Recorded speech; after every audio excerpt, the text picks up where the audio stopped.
X has slashed its disinformation and election integrity team ahead of the 2024 election. Ex-executive chair Elon Musk confirmed that news in a social media post and took a swipe at the unit for what he said was undermining election integrity. For a look at the potential implications for next year's presidential election and beyond, we want to bring in Alex Stamos. He is Krebs Stamos Group partner and director of Stanford Internet Observatory. He formerly served as Facebook's chief security officer and Yahoo chief information security officer as well. And Alex, let's just talk about this. Getting rid of that group and saying they were doing it, I believe, because he thought it was a one-sided situation where you would be only policing one side. What do you think happened here?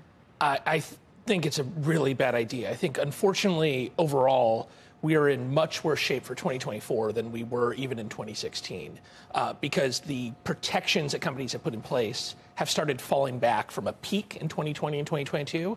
But the problem is a lot more countries and a lot more groups have gone into the kinds of trolling and manipulation operations that we saw out of Russia in 2016. So what do you think's happening? I guess you're looking at Russia, you're looking at China. Who else? Yeah, so China's the big one now. And I think this is one of the problems with the discourse on this is to become totally partisan of we're stuck in this 2016 mindset of the idea that foreign interference is only by Russia and it only benefits Trumps and it hurts Democrats. That was actually never that true, right? It was always a much more complicated situation what happened in 2016.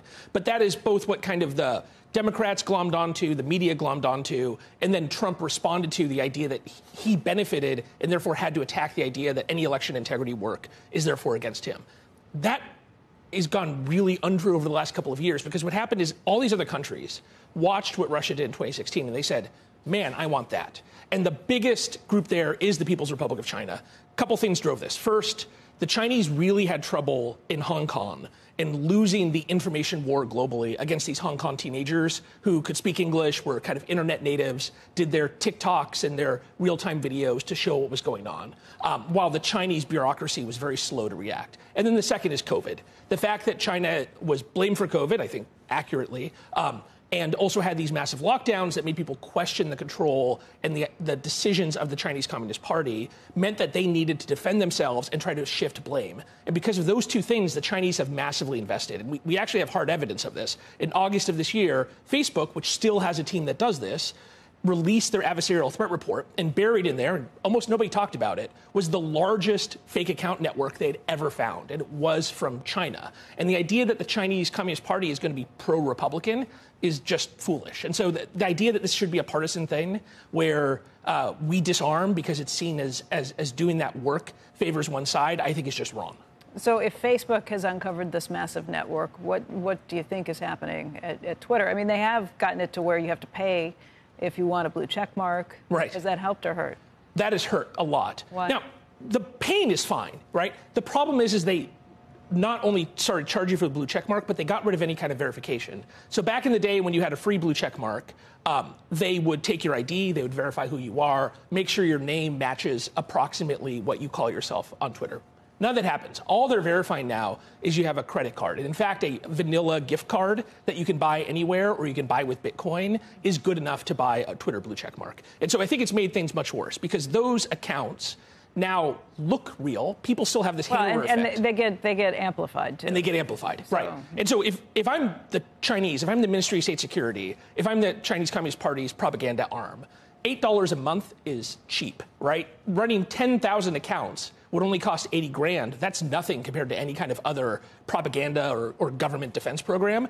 Incredibly cheap. I think it was a huge mistake to get rid of the actual verification component. And I expect a lot of these blue check marks that have sprung up in the last year and have really extreme positions are being run by foreign adversaries. The problem is it's impossible to figure that out now because at the same time, X has cut off any access for outside researchers like my team at Stanford to try to figure out what's going on. And so he's cut off the good guys. He's empowered the bad guys by giving them the ability just to buy Lyft. And he's created the situation where people believe a blue check mark means something and it doesn't. If China is not necessarily for Republicans on this because anti-China sentiment is the one bipartisan issue in Washington at this point, how will this play out in the elections? So it's hard to tell because one of the things that's happened is we've had this great scattering of political content online. The first part of that happened after January 6th when Twitter and Facebook in particular deplatformed President Trump. And so a bunch of conservatives moved on to Gab, Parler, eventually Truth Social, and now platforms like Telegram. Then, because of Elon Musk's purchase of Twitter, liberals have done the same and have moved on to Blue Sky and Post and Mastodon. Now these are the platforms. So is it nothing left but the bots and the government programs? It's hard to know who are the real folks left on Twitter.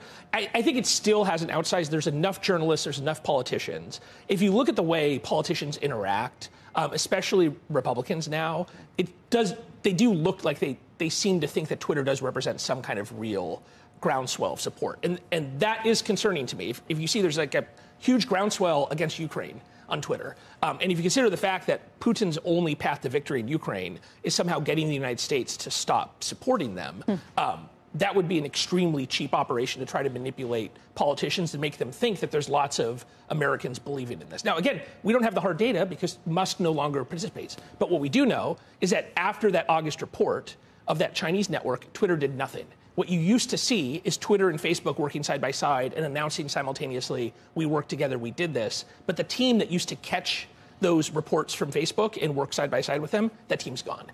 And so we do know pretty certain that because we see these things happening on other platforms, they must still be happening on Twitter. Have you reached out to Elon Musk or Linda Yaccarino? So the last time I interacted with Elon Musk, he called me a propagandist, and then I got death threats. So probably not a great idea for me. But what about Linda Yaccarino? We've tried to contact people at Twitter. There's a couple of people left. We've been doing work on child safety, and there are a handful of people left doing child safety. So there has been some response there. Twitter's gone way worse at that. That team has shrunk as well. Why do you say that? And I only ask because Elon Musk has been quite vocal about that particular issue as something that he cares deeply about. Yeah. Why do I say it? Because we have the hard empirical evidence. We have been did a big report on child safety. Right, I remember when you did that. Do you believe that they have not tried to address that since? They have, but we just did an update, and it turns out a bunch of the stuff we reported them is still up. And some of the pedophiles that are selling stuff, all they had to do is add things like a single emoji to the end of an obvious pedophilia-related hashtag, and it still works. So it's kind of doing the minimum. I feel bad. I mean, when you talk to the child safety people there, they seem very tired, right? They're working hard, but they are massively under-resourced.